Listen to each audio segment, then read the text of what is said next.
कभी कभी ना जो सबसे बड़ी बड़ी बातें होती हैं वो सबसे छोटी छोटी सरल सी कहानियों में छिपी होती हैं। तो आज आइए विनोबा भावे के जीवन से जुड़ी एक ऐसी ही कहानी समझते हैं। ये कहानी हमें काम, हमारे कर्तव्य और हाँ, हमारे औजारों के साथ हमारे रिश्ते के बारे में बहुत कुछ सिखाएगी। तो देखिए, कहानी शुरू होती है विनोबा भावे जी की एक बहुत ही साधारण सी दिखने वाली आदत से। वो रोज बिना किसी नागा के अपने आश्रम से 3 मील दूर सुरगांव तक पैदल जाते थे।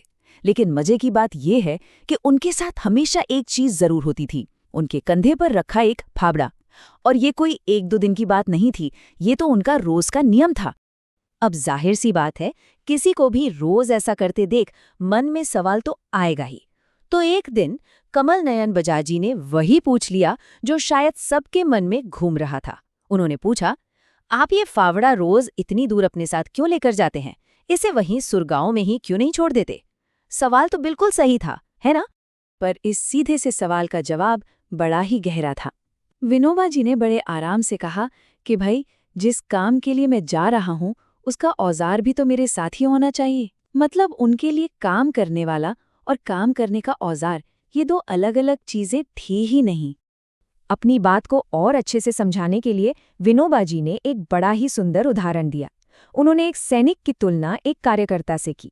उन्होंने समझाया कि देखो, जैसे एक फौज का सिपाही अपनी बंदूक हमेशा अपने साथ रखता है क्योंकि वो उसके कर्तव्य का, उसकी पहचान का हिस्सा है, बिल्कुल वैसे ही एक कार्यकर्ता को भी अपना औजार हमेशा अपने साथ रखना चाहिए।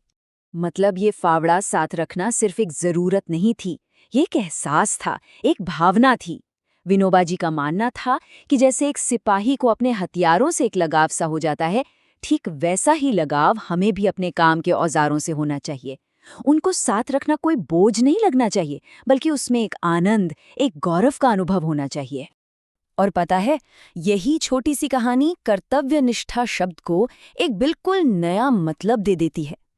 सच्ची कर्तव्यनिष्ठा का मतलब सिर्फ काम को पूरा कर देना नहीं है, बल्कि जिस औजार से वो काम हो रहा है उसका सम्मान करना है, क्योंकि वही सम्मान तो हमारी असली निष्ठा को दिखाता है।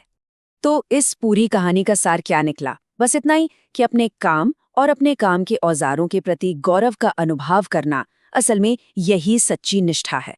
अब यहाँ एक सवाल उठता है कि हम अपनी रोजमर्रा की जिंदगी में अपने काम और उससे जुड़े साधनों को कितना सम्मान देते हैं।